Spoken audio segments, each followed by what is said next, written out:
Shalom, selamat pagi Bapak Ibu yang dikasihi Tuhan. Selamat pagi. Mari sama-sama kita bangkit berdiri. Kita lambaikan tangan kita ke kanan dan ke kiri. Katakan shalom, selamat pagi semuanya. Tuhan Yesus memberkati. Mari kita bawa hati kita untuk menyembah Tuhan. Kita angkat suara kita. Kita sembah Dia.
Holy Spirit, come in this place.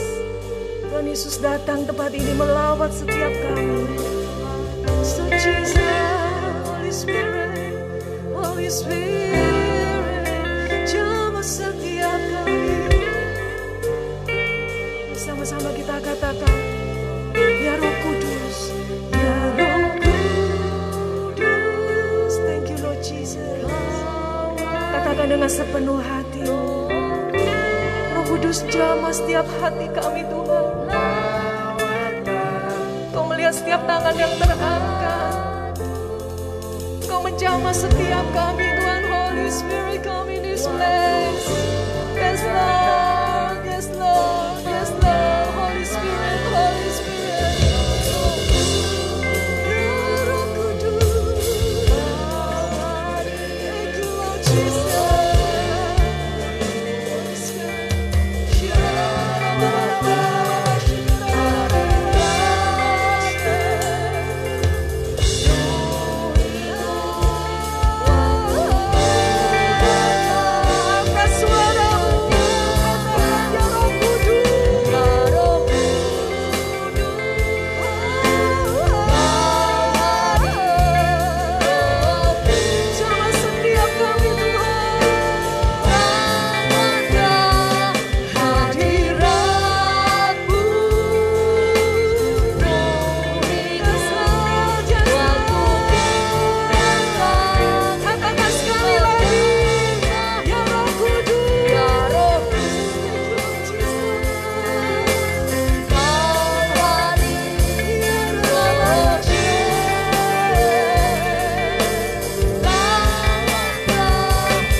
Suara kita sembah Dia, sembah Dia.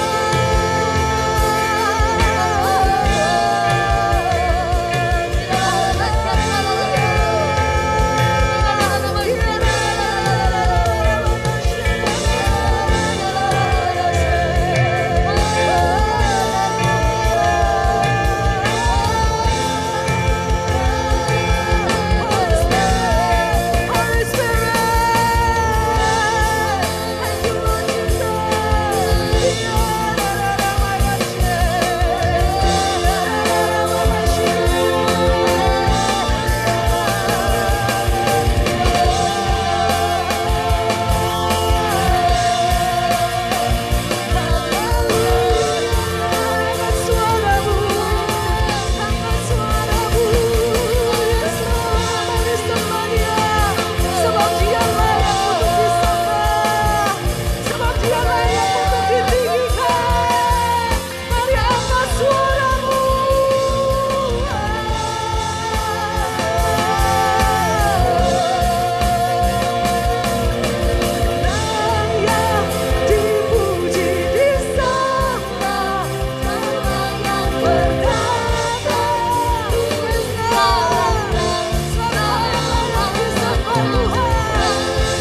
Jemaat dipersilakan untuk duduk. Thank you Lord Jesus. Dan percaya Tuhan kemenangan terjadi di tempat ini. Pemulihan terjadi di tempat ini. Kesembuhan terjadi di tempat ini. Thank you Lord Jesus. Thank you Holy Spirit. Terima kasih Tuhan.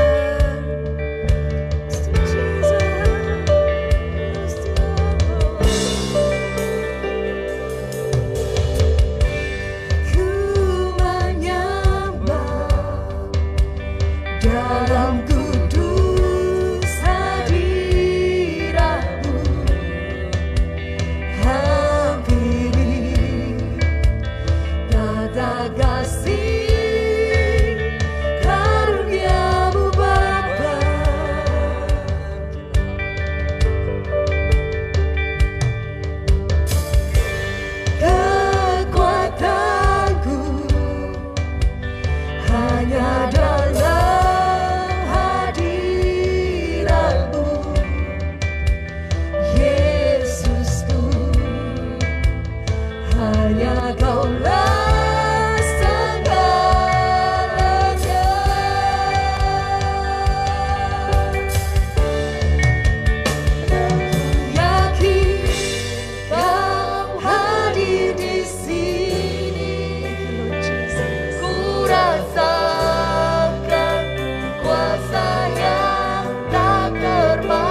setiap hati kami.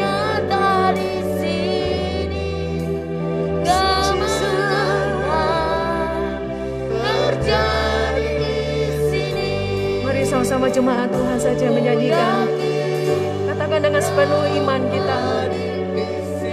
Oh, Engkau hadir di tempat ini Tuhan. Engkau menjamah setiap hati kami. Mari angkat tanganmu. Angkat kedua tanganmu dan katakan dengan iman. Ku yakin Tuhan Engkau hadir di tempat ini.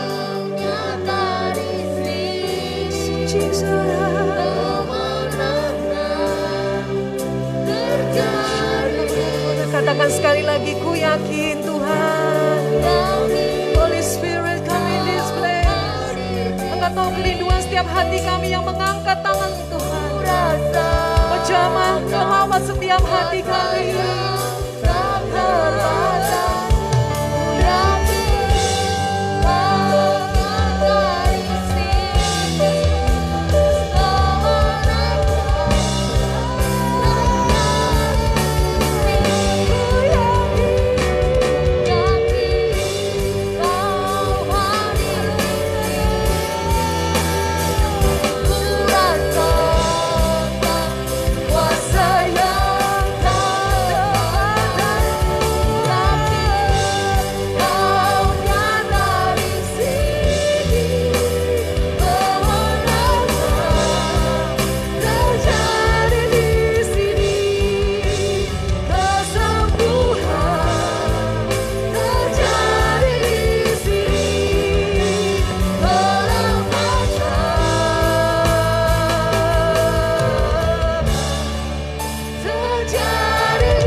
Terima kasih buat tim pujian penyembahan yang sudah membawa kita bersama pujian menyembah Tuhan. Ibu Bapak silakan ambil posisi duduk yang nyaman sementara firman Tuhan disampaikan saat ini. Saudara, keluarga masa depan Cerah Kota sedang dalam satu kondisi merentangkan iman. Berbicara tentang merentangkan iman, ada satu upaya yang sedang kita kerjakan bersama-sama. Nah, dalam kondisi merentangkan iman untuk kita merespon apa yang Tuhan ingin kerjakan di tengah-tengah kita, dalam bulan ini kita belajar bersama-sama tentang penyembahan. Nah, minggu yang lalu kita sudah belajar bersama-sama apa hal yang penting di dalam penyembahan. Dan kita hari ini juga akan tetap bersama-sama untuk belajar tentang penyembahan, satu aplikasi tentang penyembahan. Izinkan saya menyambut setiap saudara yang baru pertama kali hadir tengah-tengah keluarga MDC Kuta. Bolehkah saudara mengangkat tangan di tempat saudara duduk? Selamat datang, selamat datang. Dan saya juga ingin menyambut setiap saudara yang selama masa pandemi yang baru pertama kali juga bersama-sama beribadah bersama-sama. Bolehkah saudara mengangkat tangan? Welcome. Selamat datang. Saudara, tanpa kita sadari selama pandemi ada beberapa orang yang tidak bertemu di tengah-tengah ibadah karena memang ada beberapa batasan sehingga kita tidak bisa berkumpul bersama-sama. Mari kita siapkan diri kita ketika kita minggu lalu bersama berbicara tentang pentingnya penyembahan. Dan kita akan belajar bersama hari ini dengan satu tema, nothing is everything. Ya, kita tetap melihat bersama-sama bagaimana penyembahan itu adalah sebuah upaya. Kalau orang katakan ada sacrifice, ada sesuatu yang dikurbankan, ada satu pengorbanan. Seseorang katakan demikian, true worship always brings you into a right relationship with God. Penyembahan yang benar selalu membawa kita, selalu membawa saudara ke dalam sebuah relasi yang benar dengan Allah. Mari kita perhatikan satu kalimat ini, penyembahan yang benar. Kalau kita lihat di dalam Injil Yohanes, Tuhan Yesus katakan, penyembah benar, menyembah dalam roh dan kebenaran. Ketika kita melakukan penyembahan dengan benar, itu akan semakin membawa kita itu semakin punya hubungan yang benar dengan Allah. Kita semakin mengenal Allah itu dengan benar. Berbicara tentang penyembahan, berbicara tentang kurban, kita akan melihat bersama-sama ada satu tempat yang disebut dengan mezbah. Mezbah adalah satu tempat untuk kita mempersembahkan kurban kepada Allah, dan yang berikutnya adalah sebuah peringatan. Saudara, kalau sudah lihat susunannya, memang pada zaman yang dulu membuat mezbah itu dari batu ditata dan lain sebagainya. Sekarang kita kembali ke kehidupan kita masing-masing. Apakah kita tetap punya satu mezbah di dalam hidup ini? Ataukah kita tidak pernah membangun sebuah mezbah? Atau mungkin hari ini mezbah kita ini sedang porak-poranda. Belajar tentang mezbah ini mengingatkan saya kepada sekian waktu yang lampau. Jadi ketika saya masih usia remaja, orang tua saya itu tiap pagi membangunkan anak-anaknya untuk bersama-sama berdoa. Jadi saya ingat ketika dibangunkan ada yang sengaja tidak dengar, saudara. Tapi ada yang semangat terus bangun pagi. Itu seolah-olah itu sedang menata sebuah mezbah. Dan itu juga yang kami lakukan dalam kehidupan kami. Jadi ketika anak-anak masih kecil kita bangunkan, ayo bangun semua, kita doa. Dan kita menyesuaikan waktunya. Oh, anak-anak waktu pagi agak sulit. Kita cari waktunya, tidak tahu waktu yang tepat. Dan setelah bisa dibangun, bisa terbangun dalam beberapa waktu, terbongkar, saudara. Ketika terbongkar, kita berusaha untuk membangun lagi. Nanti saya bawa kepada setiap kita masing-masing. Saya percaya setiap kita ini punya kerinduan untuk punya suatu mezbah. Saya percaya ada di antara kita yang punya jam pagi. Jadi pagi ketika bangun, saudara ambil waktu, saudara bersekutu dengan Tuhan. Atau mungkin karena kesibukan, karena pagi tidak bisa melakukan itu, saudara bisa melakukannya siang. Mungkin siang juga tidak bisa, tapi saudara bisa melakukannya di sore hari atau malam. Mungkin saudara sudah punya waktu-waktu khusus untuk menjalin relasi dengan Allah. Tapi ada kalanya waktu itu bisa terporak-poranda. Dan biarlah hari ini kita bisa bersama-sama kembali mengatur mezbah itu. Sehingga kita bisa punya tempat untuk kita bisa menyembah Tuhan. Dan yang berikutnya kita melihat itu menjadi tempat peringatan, saudara. Jadi ketika engkau melihat mezbah, engkau bisa melihat bagaimana kemurahan Tuhan terjadi, bagaimana kebaikan Tuhan terjadi, bagaimana ketika Tuhan mendisiplin engkau, ketika engkau melihat mezbah. Kalau saudara melihat apa yang saya siapkan ini, di tengah-tengah kita atau secara khusus di Pulau Bali ini, kita tidak asing dengan tempat penyembahan demi penyembahan. Saudara melihat di tengah sawah pun juga ada satu tempat penyembahan. Di manapun, di kantor-kantor, di sekolah-sekolah, ada banyak tempat penyembahan. Seharusnya ketika kita melihat itu, kita ini semakin punya satu kerinduan yang besar untuk bangun relasi dengan Allah. Lebih lagi dan lebih lagi. Ada amin saudara? Saudara siap untuk Tuhan pakai saudara untuk lebih lagi? Kita akan melihat bersama-sama satu mezbah yang dibangun oleh Abraham.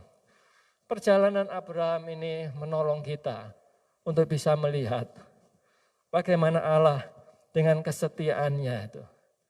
Ketika Allah berjumpa dengan Abraham, selesai perjumpaan itu, Alkitab menuliskan Abraham membangun mezbahnya. Di dalam Kejadian pasal yang ke-12 ayat 7 dan 8. Ketika dia ada di Selempat, dia bertemu dengan Tuhan. Dan dia membangun mezbah itu. Dan ketika Tuhan bawa dia pergi ke satu tempat yang lain, dia juga membangun mezbah itu. Jadi kita melihat ada satu kebiasaan dalam diri Abraham untuk dia menjalin relasi dengan Tuhan. Dibangun saudara, dibangun. Tidak serta-merta jadi, tapi ada satu upaya untuk kita membangun.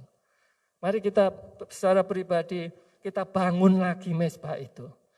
Dan dalam kehidupan rumah tangga kita masing-masing, kita bangun lagi mezbah itu. Dan dalam kehidupan berjemaat kita juga akan bangun lagi mezbah itu. Sehingga kita bisa mengorbankan sesuatu untuk Tuhan. Yang berikutnya kita melihat dalam Kejadian pasal yang ke-13. Ada satu situasi yang sangat meresikokan Abraham. Abraham yang dapat janji, tapi dia ngajak kerabatnya saudara. Ketika diajak terus dia ngomong, silakan kamu pilih, ini terbentang luas ini. Sebetulnya kan Abraham ngomong, aku milih yang sini, kamu milih yang sana. Karena Abraham yang punya janji. Saudara. Tapi dia meresikokan hal itu. Dan dia ngomong kepada ponaannya, kamu pilih dulu tempat mana. Ketika ponaannya sudah milih tempat, dia milih tempat yang lain. Dan di tempat itu juga dia membangun mezbah. Kita melihat bagaimana ketika di atas mezbah dikurbankan, kurban untuk Tuhan. Dan saya ingin membawa setiap kita kepada satu mezbah, ini merupakan satu mezbah puncak saudara. Di dalam Kejadian pasal yang ke-22 ayat 9, dituliskan demikian. Sampailah mereka ke tempat yang dikatakan Allah kepadanya, lalu Abraham mendirikan mezbah di situ. Disusunnyalah kayu, diikatnya Ishak, anaknya itu, dan diletakkannya di mezbah itu di atas kayu api. Saudara, ini satu perjalanan yang sangat mendebarkan hati.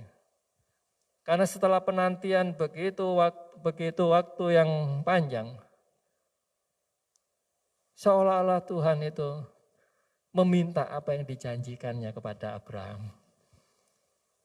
Saudara melihat di dalam pembacaan firman, bagaimana Abraham menantikan Ishak itu. Puluhan tahun dinantikan. Dan ketika sudah didapatkan itu sesuatu yang sangat berharga saudara. Berbicara tentang Ishak, bukan hanya itu anak perjanjian, tapi kita melihat juga itu sepertinya anak ini menjadi harapan bagi Abraham untuk masa tuanya. Ketika dia sudah tidak bisa melakukan banyak hal, dia bisa bergantung kepada Ishak. Tapi kita akan melihat bersama-sama bagaimana ketika Ishak sudah tumbuh besar, Tuhan ngomong kepada Abraham, kamu pergi ke satu tempat, Saudara, perjalanan yang sangat mendebarkan. Dan pagi-pagi, jadi kita melihat tidak ada satu penundaan yang dilakukan oleh Abraham. Ketika Tuhan berfirman, Alkitab katakan, keesokannya pagi-pagi, Abraham sudah membawa Ishak dan 2 orang bujangnya untuk pergi ke gunung untuk mempersembahkan kurban. Saudara, mari kita melihat ketika mereka berjalan bersama-sama, Ishak tanya, ini sudah ada, api sudah ada, kayu sudah ada. Pertanyaan yang menggetarkan itu ditanyakan kepada Ishak. Ishak tanya kepada Abraham, di mana hewan untuk kurban? Saudara, mereka berjalan bersama, saudara. Untuk mempersembahkan kurban di atas gunung. Perjalanan naik ke gunung, ada di antara kita beberapa rekan yang beberapa kali naik gunung Batur, saudara. Dan kalau saya dengar, kalau mau naik itu mesti pagi-pagi ya, harus stay sana. Jadi mereka harus belani, harus tinggal di sana, dan dini hari harus bangun, harus gerak, saudara. Jadi yang biasa naik gunung bisa melihat perjuangannya ini, saudara. Ketika mau naik gunung, terus bikin mezbah. Jadi saudara, ada satu pengorbanan, saudara. Dari sini kita bisa melihat ada sesuatu yang nothing. Di dalam ayat 12 dituliskan demikian. Lalu ia berfirman, jangan bunuh anak itu dan jangan kau apa-apakan dia. Sebab telah ku ketahui sekarang bahwa engkau takut akan Allah dan engkau tidak segan-segan untuk menyerahkan anakmu yang tunggal kepadaku. Saudara, mari kita bisa melihat anak yang dijanjikan, satu-satunya dijanjikan, saudara. Perjalanan naik gunung, diatur mezbah, disusunnya kayu, diikatnya Ishak dan taruh di atasnya. Saudara, ada sesuatu yang sangat-sangat sakit yang harus Abraham kerjakan. Jadi seolah-olah nothing. Boleh dikatakan sudah habis harapannya. Karena anak satu-satunya harus dikorbankan. Ada kalanya Tuhan itu membawa kita kepada satu kondisi seperti yang dialami oleh Abraham. Ada satu-satunya yang membuat kita merasakan ini sesuatu yang sangat berarti bagiku. Ini adalah jaminanku. Tapi seolah-olah seperti Tuhan itu meminta itu. Dan ini adalah satu kondisi untuk kita bisa melihat apakah hidup kita ini hidup takut akan Allah, ataukah kita ini sekedar cuman menantikan berkat-berkat dari Allah.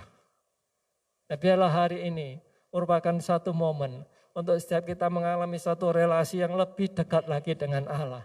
Dan kita semakin mengenal Dia, bahwa Dia adalah Allah yang bisa dipercaya. Amin, saudara. Dia Allah yang menepati setiap janjinya dalam hidup kita masing-masing.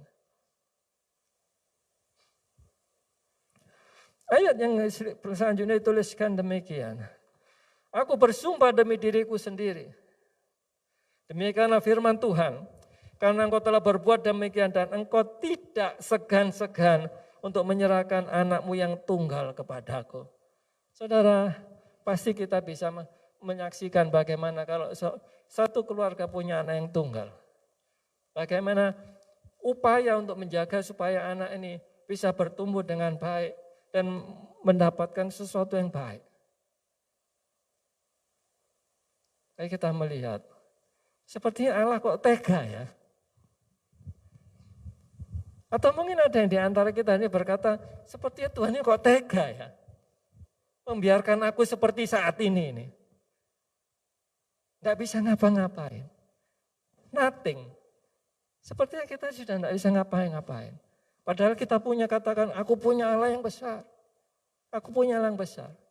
Tapi ada suatu situasi dan kondisi yang seolah-olah kita ini nothing.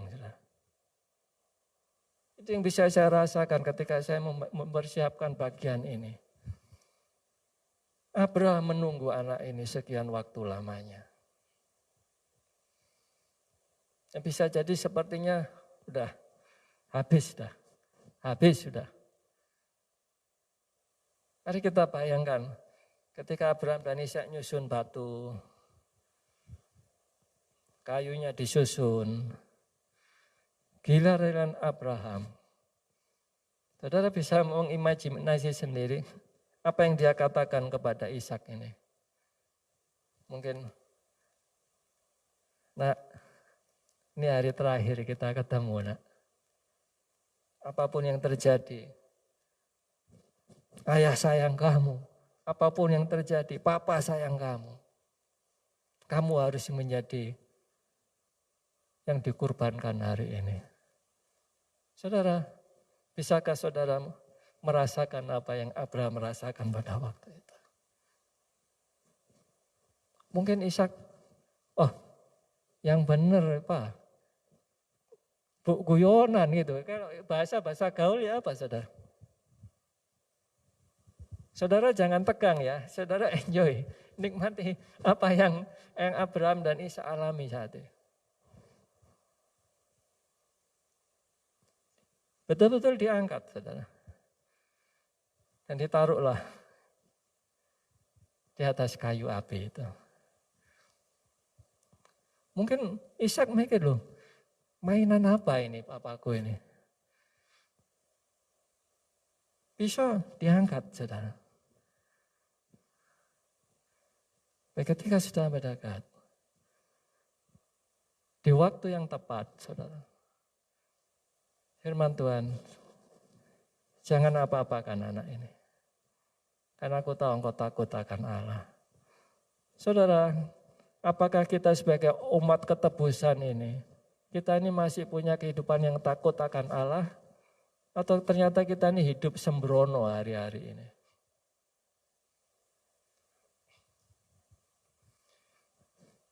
Ini menjadi perenungan setiap kita. Nothing. Ada satu situasi di mana Tuhan membawa Abraham satu kondisi nothing.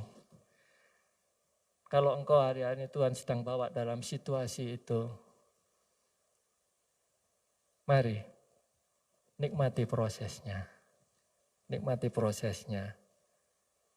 Ini mengingatkan kita kepada satu bagian firman Tuhan di dalam Yohanes pasal yang 3 ayat 16.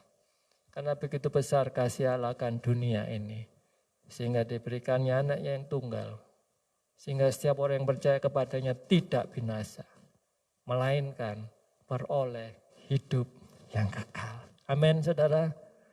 Biarlah itu menolong kita untuk kita semakin punya kerinduan. Aku mau semakin mengenal Engkau ya Tuhan. Aku rindu mau semakin mengenal Engkau. Mungkin engkau dihadapkan dengan berbagai pergumulan yang ada. Sehingga ketika engkau berdoa, engkau berseru-seru, Tuhan tolong, Tuhan tolong, Tuhan tolong. Tidak salah saudara. Tapi biar dibalik itu semua, kita punya satu kerinduan besar. Aku rindu semakin mengenal engkau, mengenal engkau, mengenal engkau, dan mengenal engkau. Yang berikutnya saudara, everything, ketika kita merasa dalam suatu kondisi, kita berada dalam suatu kondisi yang nothing. Tidak stop di situ saudara. Tuhan menyediakan sesuatu sehingga kita bisa melihat everything itu. Dituliskan demikian di ayat yang ke-18. Oleh keturunanmu lah semua bangsa di bumi akan mendapat berkat. Mari saudara katakan bersama-sama 1, 2, 3 berkat. 1, 2, 3 berkat. Saudara. Dituliskan di situ semua bangsa di bumi. Tidak ada perkecualian saudara. Kitab Galatia memberikan catatan kepada setiap kita. Kalau kita ini keturunan Abraham, kita ini juga berhak mendapat janji itu. Sebetulnya kita bisa melihat mulai hidup kita masing-masing. Tuhan itu merancangkan hidup kita menjadi berkat bagi banyak orang. Amin saudara. Mari kita dengan satu keyakinan aminkan itu saudara. Sekalipun kita harus melewati berbagai proses yang membuat kita ini sakit. Tapi kita melihat nothing is everything. Bagian selanjutnya kita akan melihat bersama-sama. Kenapa kok bisa menjadi everything itu saudara? Dituliskan demikian, because you obeyed me. Ada satu terjemahan di dalam kitab The Message, diterjemahkan karena di bahasa Indonesia, karena engkau mendengar firmanku. Tapi dalam terjemahan Message dituliskan, because you obeyed me. Ada satu situasi, ada satu hal yang dilakukan oleh Abraham. Obedience to God. Ketaatan akan Allah. Mungkin kita tidak dihadapkan dengan situasi yang dihadapi oleh Abraham. Mungkin kita dihadapkan dengan hal-hal yang sederhana. Tapi pertanyaan pentingnya, apakah kita ini terus punya ketaatan? Atau kita ini terus memikirkan diri kita sendiri, Tuhan pokoknya ini, Tuhan pokoknya ini, pokoknya ini, pokoknya ini. Biarlah hari ini merupakan satu divine moment. Tuhan berurusan dengan setiap kita, membangkitkan kembali suatu ketaatan dalam diri kita masing-masing. Karena percayalah saudara, ketika Tuhan memanggil setiap kita, Tuhan punya satu purpose dalam diri kita. Dan Tuhan dengan setia mengizinkan proses demi proses itu membawa kita untuk mengenapi janji, rencana dan kehendak-Nya itu. Kita akan belajar bersama-sama dari Abraham. Bagaimana ketika perjumpaannya dengan Tuhan itu mendorong dia untuk terus membuat mezbah. Dimanapun Tuhan bawa dia, mezbah didirikan. Itu menjadi kerinduan kita. Bagaimana Pak Andreas beberapa kali katakan, biarlah gereja masa depan cerah ini kembali menjadi rumah doa bagi segala bangsa, saudara. Mari kita aminkan itu terjadi. Dan itu bisa tergenapi, saudara, melalui kehidupan kita masing-masing. Melalui keberadaan saudara yang Tuhan taruh di tengah-tengah keluarga MDC. Itu bisa digenapi, saudara. Seperti ketika Tuhan menjanjikan kepada Abraham, oleh keturunanmu lah semua bangsa di bumi. Dituliskan oleh keturunan, saudara, keturunanmu dengan 1%. Dan itu beberapa penafsir akhir itu menunjuk kepada Yesus Kristus. Itu sebabnya gereja ini dipusatkan kepada Kristus Yesus sebagai kepala. Biar kita punya kerinduan bersama-sama. Tuhan, ini kami. Pakai kami seluruh rencana dan kehendak-Mu. Saudara, hal yang menarik sekali bagi kita. Bagaimana obedience to God ini. Terus setiap situasi dan kondisi Tuhan izinkan terjadi dalam kehidupan kita. Untuk menolong kita senantiasa hidup takut akan Allah. Dan untuk menolong kita senantiasa taat akan Tuhan. Ada satu perjumpaan yang menarik, saudara. Di dalam Kejadian 17 ayat 1. Ketika proses dari nothing is everything. Ada satu hal ini yang perlu kita perhatikan bersama-sama. Dituliskan demikian, ketika Abraham berumur 99 tahun, maka Tuhan, dituliskan apa saudara? Menampakkan diri kepada Abraham dan berfirman kepadanya. Setiap kita punya rentang usia yang berbeda. Kenapa Alkitab tuliskan ketika Abraham berumur 99 tahun dan Tuhan menampakkan diri kepadanya. Saudara, ketika Abraham mendapatkan janji tentang Ishak ini, dia berumur 75 tahun, saudara. Dan hitung-hitung waktu di umur 99, Tuhan hadir kepada dia. Tuhan menampakkan diri kepada dia. Dan sepertinya mempersiapkan Abraham. Karena ketika dituliskan Ishak lahir itu, Abraham itu berumur berapa, saudara? 100 tahun. Sepertinya Allah memang sengaja menampakkan diri kepada Abraham. Dan mempersiapkan Abraham untuk menerima janji itu. Dan sebelum itu terjadi, saudara, dituliskan demikian, Akulah Allah yang Maha Kuasa. Hiduplah di hadapanku dengan tidak bercela. Saudara, bisa jadi pola ini terjadi dalam kehidupan kita masing-masing. Sebelum Allah mengenapi janjinya dalam hidup kita, Dia nyatakan dirinya, Akulah Allah yang Maha Kuasa. Mari kita punya suatu pemahaman yang lebih lagi. Ketika kita menyembah Allah, Dia adalah Allah yang Maha Kuasa. Dia sanggup melakukan apapun dalam kehidupan kita masing-masing. Karena tanpa kita sadari kita ini menaruhkan Tuhan itu di dalam pikiran kita yang sempit ini, saudara. Ditegaskan kepada Abraham, Akulah Allah yang Maha Kuasa. Aku sanggup melakukan apapun juga. Dan kita menyaksikan bagaimana Abraham mendapat anak yang dijanjikan itu. Ketika proses terjadi dalam situasi nothing, dan dia menjadi everything. Dan kita berikutnya dituliskan, hidup tidak bercela. Saudara, hal apa yang Tuhan ingatkan dalam diri kita masing-masing? Izinkan saya membawa saudara kepada satu pertanyaan ini. Kapan terakhir kita merasakan sakit dalam mengorbankan sesuatu yang berharga? Saya tuliskan beberapa poin. Apakah waktu kita? Ketika kita memberikan waktu kita untuk kita menjalin relasi dengan Allah, itu rasanya sakit. Atau bahkan tenaga kita, bahkan uang kita. Saya bersyukur untuk setiap pengorbanan saudara di tengah-tengah keluarga MDC Kuta ini. Karena saya percaya ketika apa yang saudara lakukan itu, seperti engkau sedang menabur benih. Dan kita melihat Alkitab menyajikan orang yang menabur dengan mencucurkan air mata akan apa saudara? Menuai dengan sorak-sorai pun berpasangan. Amin saudara. Kita akan menyaksikan itu terjadi di tengah-tengah kehidupan jemaat ini saudara. Jadi ayo dari beberapa hal yang saya bagikan, biarlah ini menjadi perenungan kita sepanjang minggu ini. Kapan kita merasakan sakit? Tadi saya ceritakan bagaimana tentang perpuluhan. Karena Abraham ini juga ternyata dia membawa persepuluhan, saudara.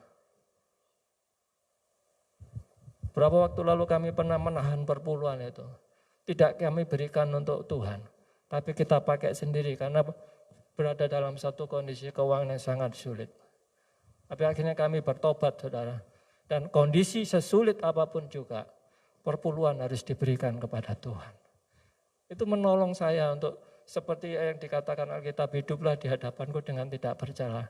Sekalipun saudara,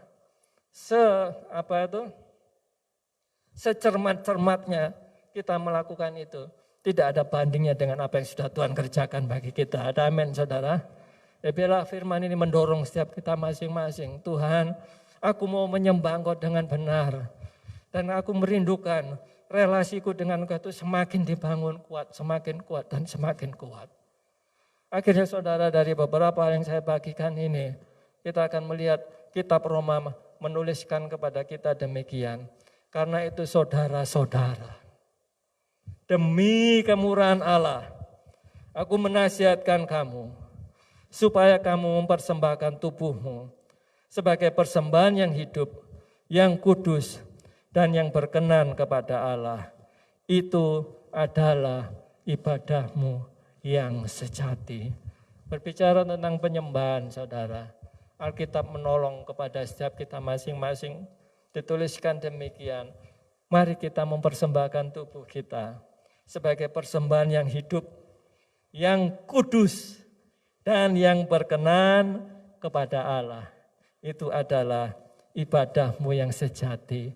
Atau boleh saya katakan itu adalah penyembahanmu yang sejati.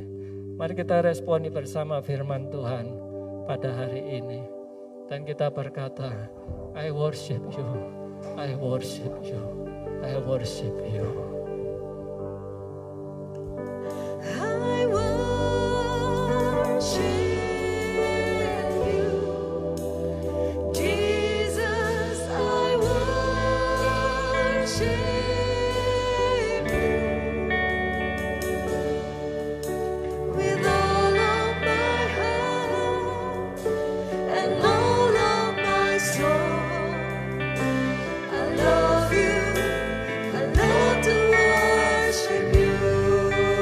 kita bersama-sama berdiri dan pujikan lagu ini.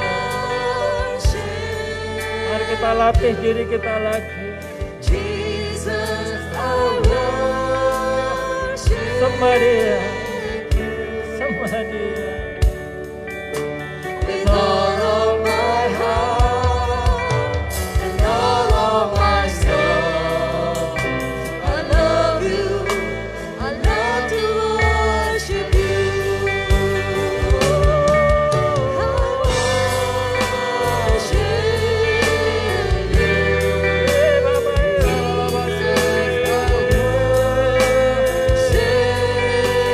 you. With all of setiap kami lebih daripada diri kami sendiri. Jadikan bersatimu dan lawatan Tuhan, membangkitkan kembali dalam diri kami kerinduan, menyembah.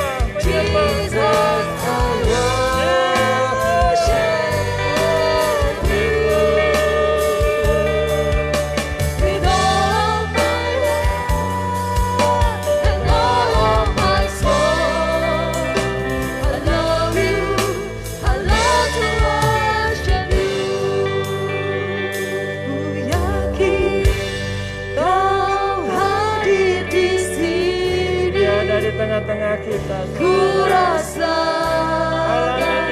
kuasa yang tak terbatas. Ku yakin Dia Allah yang Maha Kuasa, kuasa-Nya tidak terbatas. Kemenangan terjadi di sini. Ku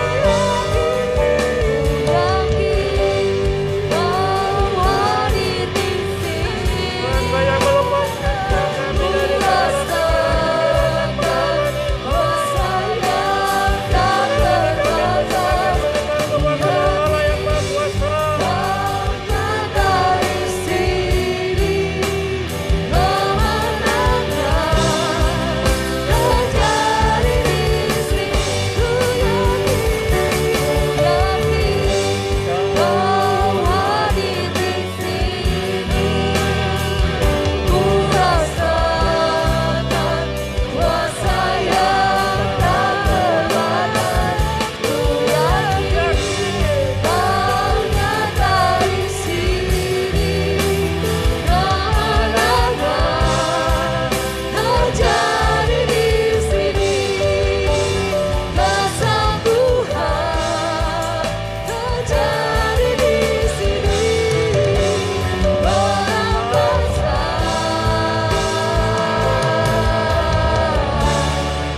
Terjadi di sini. Berikan sorak-sorai kemenangan yang dari Tuhan. Allah yang Maha Kuasa ada di tengah-tengah kami. Tuhan yang menyatakan diri-Mu bagi setiap kami masing-masing. Terima kasih Tuhan, terima kasih. Tuhan yang membangkitkan kembali dalam diri kami suatu kerinduan untuk kami terus menyembah Engkau dan menyembah Engkau. Terima kasih Bapa. Sungguh bersyukur, dan kami bersyukur. Bersama-sama kami juga akan mempersembahkan persembahan persepuluhan persembahan syukur kami Tuhan. Kami akan mempersembahkan dengan sukacita di dalam nama Yesus Kristus. Amin. Mari sama-sama kita bangkit berdiri. Kita akhiri ibadah kita dengan angkat satu pujian. Hanya di dalam nama-Nya Yesus Rasul berpengharapan menjadi hidup. Hanya di dalam kuasa-Nya pasti tersedia kemenangan. Kami ku serahkan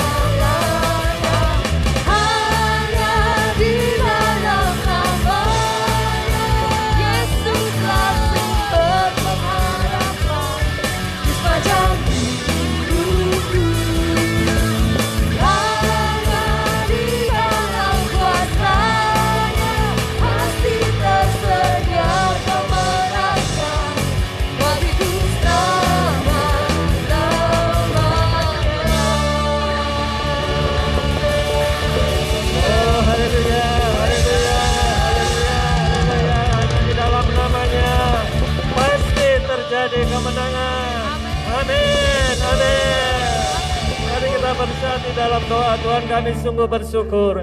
Kesetiaan-Mu yang bawa kami sampai hari ini. Dan kami percaya Engkau belum selesai bekerja dalam kehidupan kami. Bawa kami Tuhan, untuk kami bisa menyembah Engkau dengan benar. Dan terus membawa kami ke dalam relasi yang kuat dengan Engkau. Mengenal Engkau. Terima kasih Bapa, terima kasih. Jemaat yang dikasihi Tuhan, bersama kita pulang dengan kasih yang dari Bapa. Persekutuan di dalam Kristus Yesus. Pertolongan dan pekerjaan Roh Kudus menyertai Engkau. Dimanapun kau ditempatkan oleh Allah. Diberkati engkau pribadi, lepas pribadi. Diberkatilah segala yang ada padamu. Diberkati engkau masuk dan ketika engkau keluar. Diberkati engkau oleh Allah yang menjadikan langit dan bumi. Termeter doa berkat di dalam nama Tuhan Yesus Kristus. Mari bersama-sama kita berkata, amin. Tuhan Yesus memberkati.